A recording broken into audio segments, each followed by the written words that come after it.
What's up, good people? Michael here, host of the political podcast, Caucus for Politics. It is a podcast that can be found on Spotify, Apple, or other popular podcast platforms. You can also look it up on the Caucus for Politics YouTube channel or my very own website, cuckooforpolitics.com.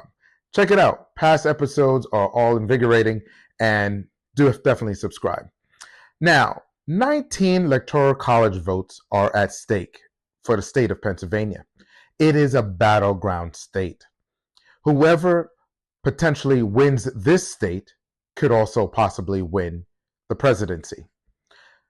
That's why numerous campaigns, particularly the Trump and Harris campaigns, are investing so much money, manpower, you name it, into this state. They need to convince enough voters to put them into the White House. However, their agenda, political agenda, cannot succeed without the help of the down ballot. And what that means is they're going to need people within their own party, or at least level-headed politicians within Congress, as well as in the state legislature, and even county offices, public offices. It is very important that these individuals are at stake. Hence why myself, along with Monroe County Democratic Black Caucus, along with Kariz, Cutz, Barbershop, got together to hold a town hall format where elected officials, candidates, and citizens of the community attend to ask questions. On the next segment, you're just going to hear clips of, or snippets per se, of the subject matters that have been discussed. Every one of the topics are definitely relatable, not only within the county itself, or within the state of Pennsylvania, but could also be related for those who live outside Pennsylvania. It's important. Local elections have a direct impact on your livelihood. So take a listen and stay tuned for my closing comments at the conclusion of these quick snippets of the town hall format.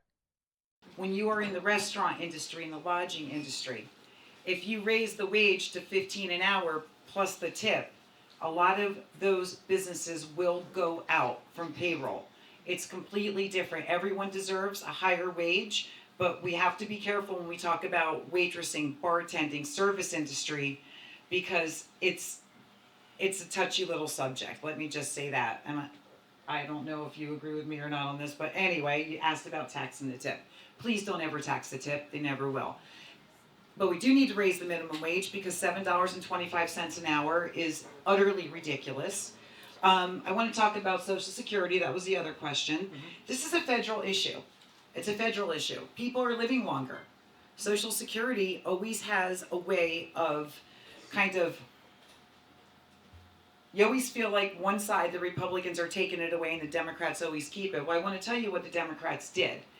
Your Democrats created Social Security. They created the GI Bill. They gave a woman her right to vote. They created the Civil Rights Act.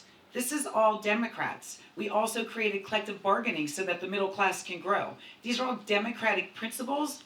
Medicaid, Medicare. The Democrats will never let Social Security die. We created it. We did it.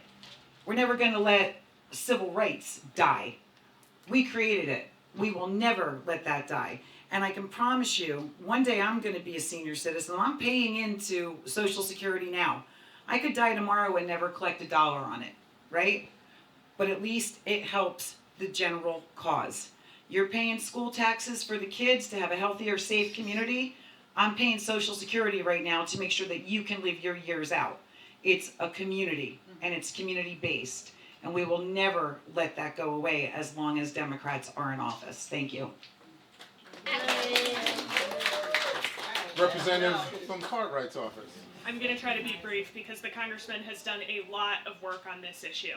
So in May of this year, I believe, he actually made national headlines because the FTC, the Federal Trade Commission, which its whole job is to crack down on monopolies, found proof that Texas oil executives were colluding with OPEC, with Saudi Arabia, with all of these foreign countries who are not friendly to us, to limit production, to keep the price of gas high in the middle of the pandemic.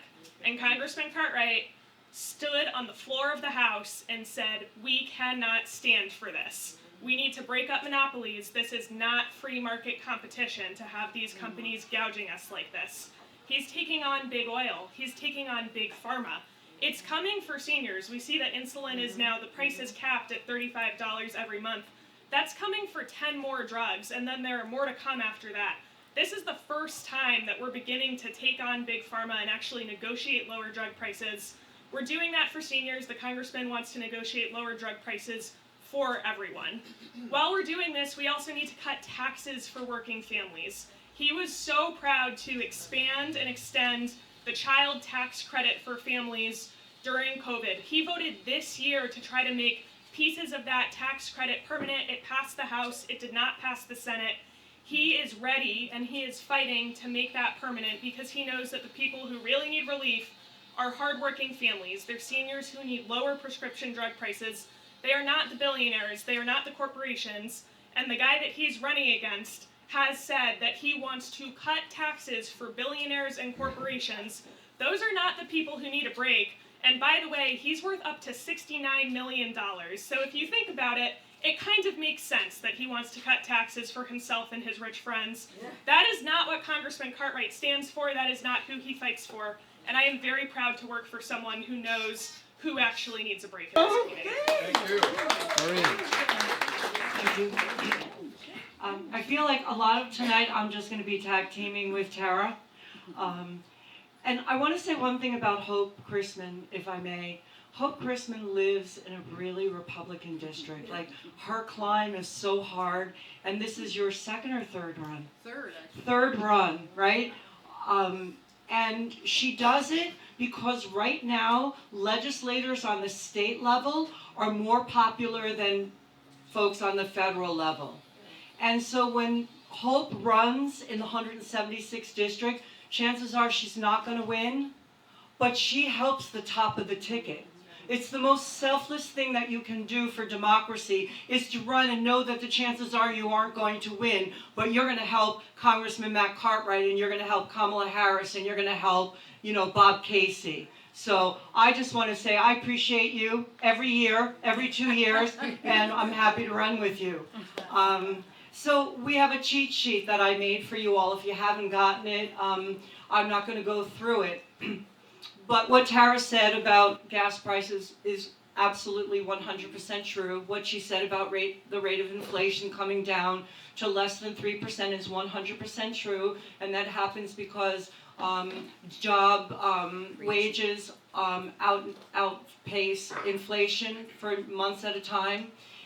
But that doesn't help you, right? When you go to the store and things are too expensive and the rents are going up because we have, short-term rentals proliferating our area and you can't afford your bills. So we've taken a multi-pronged approach in, it's a bunch of things.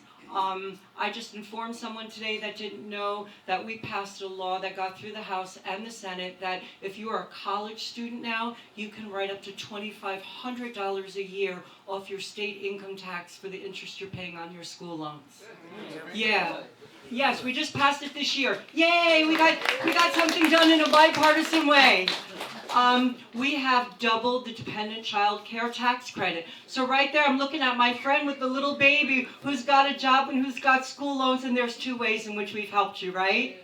Okay, just quickly, Tara and I have secured nearly $550 million for senior housing rehabilitation, homelessness prevention, and blight removal in Monroe County. The funding supports affordable housing projects, stabilizing neighborhoods, and increasing access to safe and affordable affordable homes for black families. And I lied. It's not 550 million. It's 550,000. Yeah. If it was 550 million, we would be the most desirable place to live. So throughout the evening, I'm going to show you all the ways in which we have worked in a multi-pronged approach. The property tax rent rebate, I'm one of the prime co-sponsors of that bill. We raised the limit from $35,000 a year to $45,000 a year for people who qualify. We raised the amount of the rebate for the poorest of the poor in our county, and we raised the amount that you get back. And the big thing that we did is we put a COLA in there because it took 16 years for this legislation to get across the finish line. Now with the COLA, we never have to pass this bill again. We're working smarter, and that is with a humble one-vote Democratic majority in the House. We bring the Senate along, and the governor is all too happy to pass this great legislation. I'm going to pass it to Hope because she's all that's left. Yeah. All right. Can you see why I want to be in Harrisburg with these ladies? And can you also see why I'm jealous that the 176 has really, really poor representation right now? But you know what the question pertains to is, we're talking about rent, food, what have you. When I talk with people, that is their biggest concern is money. We can't afford things anymore, and why is it so expensive? And it's Joe Biden's fault, and it's Kamala Harris's fault, and and everything these ladies just said. The White House doesn't make the prices for gas.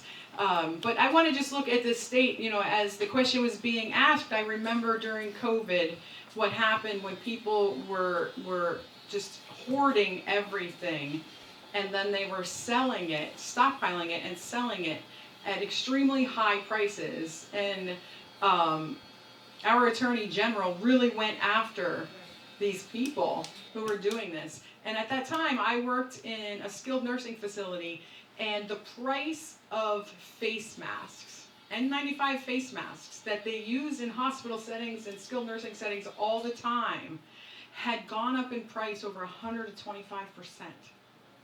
at the time that we needed it the most.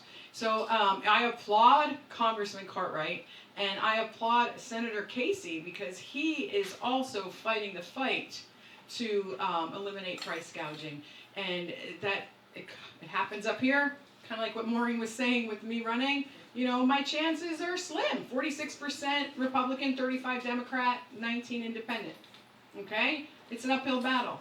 But when they're doing good at the top, like our congressman and our senator, then eventually that comes down to the state level, and we're all going to see the benefits from that.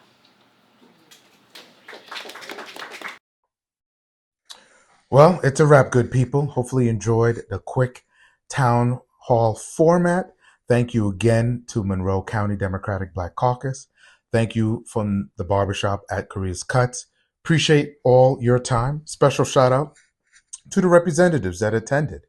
We had Maureen Madden, we had Tara Probes, we had candidate Hope Chrisman, and we had a representative from U.S. Congressman Matt Cartwright, MG. Thank you for attending. Sharon Lavador, Monroe County Commissioner, thank you for also adding a little sense of assurance when you came to announce about the process of how the American voter will be secured either by the in-person voting on Election Day or from the mail-in ballot process option. I think that's good to know that residents felt secured at the conclusion of the town hall format, that their issues are listened to and addressed. Now, on the previous episodes that I've done on the Caucus for Politics podcast, one debuted on October 28th. It was titled Selective Memory. Now, that focused on how Trump's voters, particularly, have a selective memory or a sense of amnesia that they forgot what it was like under his presidency. It was dysfunctional. It was chaotic. Every time you woke up or read a news clip, there was something crazy that just happened, that he just said or have done. Nothing was normal. It was somewhat embarrassing. People forget how he mismanaged the pandemic. People forget how he stroked the fears of division during the height of the Black Lives Matter movement. Even as a candidate, he stroked fears to residents who lived in North Carolina, Georgia, and Florida during the recent hurricane storms. Remember, he kept saying the Biden-Harris team, through the federal government of FEMA, were not accurately providing assistance to the victims of those hurricanes. He says that instead of giving it to the residents of those respective states, they're giving it to migrants. Again, misinforming citizens, even people who did not accept government aid when it was provided. We don't want someone who's just out there, unhinged, unfit. We don't want a Donald Trump. That's why Harris is important to get there to the White House. Why? Level headed will be able to not blur the lines of their perception to reality, really convince and talk to the voters and advocate on our behalf. Again, that was in selective memory.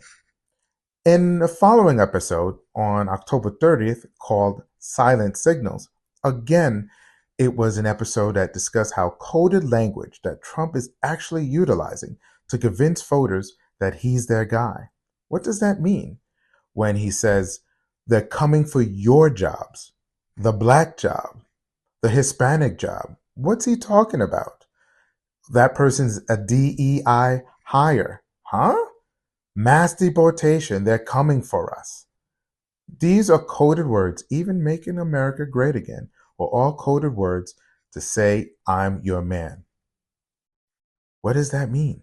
We all know what that means. Anyway, in those two episodes, focus on the character, the way both candidates are being regarded in the media, and the fact that the passions and the issues at hand.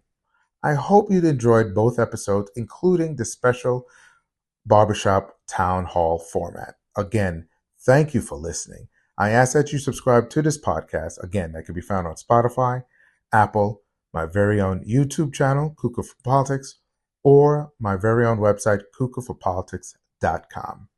November 5th, Election Day. Don't forget, most polls open at 7 and they close at 8. I encourage you to check your local county website to find out the specific times and rules that apply. This is Michael, host of the political podcast, Cuckoo for Politics. Until the next episode, stay blessed.